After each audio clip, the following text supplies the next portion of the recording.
Gulf దేశాల్లో యుద్ధం కారణం చూపుతూ ఆక్వా ఎగుమతులపై నియంత్రణలు విధించడం, ధరలు తగ్గించడం వల్ల ఆక్వా రైతులు తీవ్రంగా నష్టపోతున్నారని చెప్పారు ఆక్వా సంఘం అధ్యక్షుడు గాంధీ భగవాన్ రాజు. యుద్ధం వల్ల ఆక్వా ఎక్స్పోర్ట్కు ఎటువంటి ఇబ్బంది లేదని వివరించారు. యుద్ధం ముసుగులో రొయ్యను కొనే దళారీ వ్యవస్థ ఆక్వా రైతులను నిలువున ముంచుతోందని మండిపడ్డారు. ఆక్వా రంగం ఎదుర్కొంటున్న సంక్షోభంపై ఈ నెల 22వ తేదీన 10,000 మంది ఆక్వా రైతులతో భారీ సమావేశం నిర్వహిస్తామని తెలిపారు. ఈ సమావేశంలో ఆక్వా భవిష్యత్ కార్యాచరణను ప్రకటిస్తామని అంటున్న గొట్టుముక్కల గాంధీ భగవాన్ రాజుతో మా ప్రతినిధి Prasad face to face. Trump నిర్ణయాలకు ఇప్పటికే ఆక్వా రైతులు ఇబ్బందులు పడుతున్న పరిస్థితిలో ఇటు ఆక్వా ఫీడ్ కంపెనీలు కూడా ఇక్కడ మేత ధరలు పెంచడం మరింత ఇబ్బందికి గురవుతున్నారు. ఇదే నేపథ్యంలో ఇప్పుడే ఇటు అమెరికా, ఇజ్రాయెల్ దేశాలు ఇరాన్ దేశంపై యుద్ధంతో కూడా ఇటు ఆక్వా రైతులు మరింత దిగజారిన పరిస్థితి అయితే ఉంది. ఇదే నేపథ్యంలో ఈ రోజు ఇటు పాలకొల్లు, పశ్చిమ గోదావరి జిల్లా పాలకొల్లు, తూర్పు పశ్చిమ కృష్ణా జిల్లాల నుంచి అయితే ఆక్వా రైతులు కూడా సమావేశమైన ఏర్పడిన పరిస్థితి అయితే ఉంది. ఇదే అంశంలో మనతో మాట్లాడటానికి శ్రీ క్షీరా రామలింగేశ్వర ఆక్వా సంఘం అధ్యక్షులు మనతో ఉన్నారు. ఆయన మాట్లాడించే ప్రయత్నం చేద్దాం. సార్ నమస్తే, చెప్పండి, అసలు ఈ యుద్ధం వల్ల ఆక్వాకి ఏ విధంగా ఉందంట? ఇప్పుడున్న పరిస్థితుల్లో యుద్ధం వల్ల అయితే ఎవరికి ఇబ్బంది లేదు. కానీ ఆ యుద్ధం పేరు చెప్పి మరి ఏదైతే ఈ ప్రాసెసింగ్ ప్లాంట్లు ఏవైతే ఉన్నాయో సిండికేట్ కింద తయారయ్యి మరి కేజీకి 50 రూపాయలు ఏళ్ళ 30 కౌంట్ నుంచి 70 కౌంట్ దాకా కేజీకి 50 రూపాయలు తగ్గించారు. అలాగే 80, 90, 100 కౌంట్ 20 రూపాయలు తగ్గించారు. మళ్ళీ ఏదైతే ఈ పెద్ద కౌంట్లు ఉన్నాయో ఆ కౌంట్లు మాకు వాంటింగ్ లేని చెప్పి కొనకపోవడం కూడా జరుగుతుంది. దానివల్ల రైతు చాలా అధ్వాన పరిస్థితుల్లో రైతు ఉన్నాడని చెప్పి తెలియజేస్తారు. ఇది ఇప్పుడు యుద్ధం వల్ల ఎక్స్పోర్ట్ కి ఏమన్నా ఇబ్బందికరమైన పరిస్థితి ఉందండి? ఎక్స్పోర్ట్ కి ఇంతవరకు ఏ విధమైన ఇబ్బంది లేదు. ఇప్పుడు గవర్నమెంట్ కూడా నేను తెలియజేసింది, అసలు ఇరాన్ యుద్ధంకనే ఇక్కడ ఉన్న ఆక్వాకి సంబంధం లేదు, ఏ విధమైన కొరత, కంటైనర్ల కొరత లేదని చెప్పి ప్రభుత్వం కూడా తెలియజేస్తుంది. కానీ వీళ్ళకి ఏంటంటే ఎప్పుడైనా ఇటువంటి సిచ్యువేషన్ వచ్చినప్పుడు ఈ అవకాశాన్ని వాళ్ళు ఉపయోగించుకుని ఎప్పుడైతే రేట్లు తగ్గిస్తారో రైతు కూడా ఆందోళన చెంది, అంటే ఇవాళ ఆ 50 రూపాయలు కాకుండా ఇంకా ఏమైనా తగ్గిపోద్దేమో అని బెంబేలెత్తిపోయి ఉన్న చెరువుల్ని మరి ఆందోళనతో పట్టేయడం వల్ల ఈ ఇబ్బంది ఏర్పడింది. దీన్ని వాళ్ళు సాగుగా చూసుకుని రేట్లు తగ్గించడం, లేదంటే ఆ కౌంట్లు కొనకపోవడం అనేది ఒక సిండికేట్ వ్యవస్థగా తయారయ్యి మరి ఇలాగ రైతును అనిచేసే విధంగా ఇలా ఆ సిండికేట్ గా మరి తయారు చేస్తున్నారు వాళ్ళు.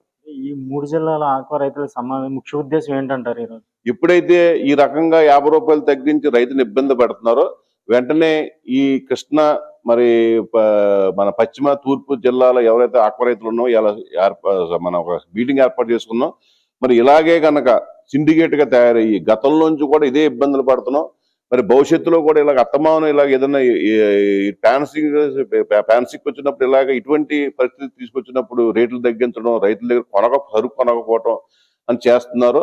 మనం కూడా రైతులందరం కూడా అందరం కలిసి ఒక సంఘీభావం ఏర్పాటు అయ్యి అందరి సమక్షంలో ఎవరైతే ఈ ప్రాసెసింగ్ ప్లాంట్లు, ఫీడ్ ప్లాంట్లు ఉన్నాయో ఆ ఫీడ్ ప్లాంట్ని, ప్రాసెసింగ్ ప్లాంట్లు 3 కంపెనీలని మనం కూడా ఆ ఫీడ్ ప్లాంట్లు అయితే ఫీడ్ కొనకూడదు, ప్రాసెసింగ్ ప్లాంట్లు అయితే 3 ప్లాంట్లకి సరుకు పట్టకూడదు అని చెప్పేసి తీర్మానం చేద్దాం. ఆ రకంగా మనం కూడా వాళ్ళని కూడా కట్టడి చేయకపోతే మన భవిష్యత్తులో చేయలేమని చెప్పి అదొక నిర్ణయం. అలాగే ప్రభుత్వం ఏదైతే మనకి సబ్సిడీ రూపంలో ఏదో కరెంటు సబ్సిడీ ఇంకా రావాలో అది తొందరగా ఏర్పాటు చేసే విధంగా ఇటువంటి సిచ్యువేషన్ వచ్చినప్పుడు రైతులకి కోల్డ్ స్టోరేజ్ లో పెట్టుకుని వెసులుబాటు కల్పించి మనం ఎప్పటి నుంచో అడుగుతున్నాం. అవి కూడా కనుక స్టోర్లు కూడా ఏర్పాటు చేస్తే ఇటువంటి ఇబ్బంది ఉండదు.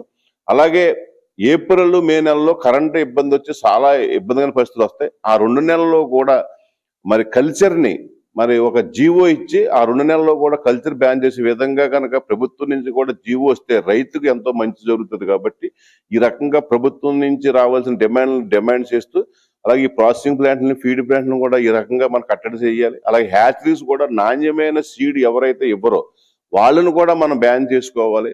అలాగే రైతులు కూడా ఎవరైతే సంఘంలో కాదని లేకపోతే సంఘానికి వ్యతిరేకంగా ఎవరైతే ఈ మనం చేసిన నిర్ణయాలను అమలుపరుస్తారో ఆ రైతును కూడా, అటువంటి రైతులను కూడా బ్యాన్ చేసి వాళ్ళకు కూడా సహకారం అందించకుండా ముందుకెళ్లాలని చెప్పి ఒక ఎజెండాగా తయారు చేసుకుని రేపు 22వ తారీఖు ఆదివారం వీరవాసురంలో తులసి కళ్యాణ మండపంలో మరి రాష్ట్ర స్థాయి, ఎందుకంటే ఈ 3 జిల్లాలో కలిసి మాకు ప్రకాశం, శ్రీకాకుళం కూడా ఫోన్ చేశారు, సార్ మేము కూడా అందరూ కూడా జిల్లా నుంచి వస్తాం అంటే అప్పుడు అలా కాదైతే రాష్ట్ర స్థాయిలో ఉన్న ఆక్వా రైతులు అందరూ కూడా హాజరవ్వాలని చెప్పేసి ఆ రోజు ఉదయం 9 గంటలకు వీరవాసరంలో తులసి కళ్యాణ మండపంలో ఒక ఎజెండా రూపొందించి ఆ ఎజెండా మీద నిర్ణయాలు తీసుకుని ఆ రోజే కొన్ని కఠిన నిర్ణయాలు తీసుకోవడానికి సంసిద్ధంగా ఈ సంఘ నాయకులు ఉన్నారు.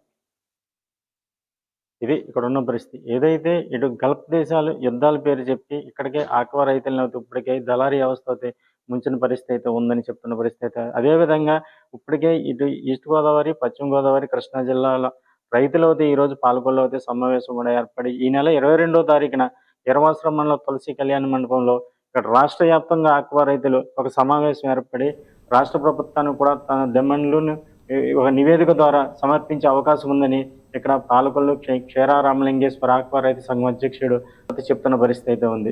ఇది ఇక్కడ ఉన్న పరిస్థితి. కెమెరా పర్సన్తో ప్రసాద్, ప్రైమ్9 న్యూస్.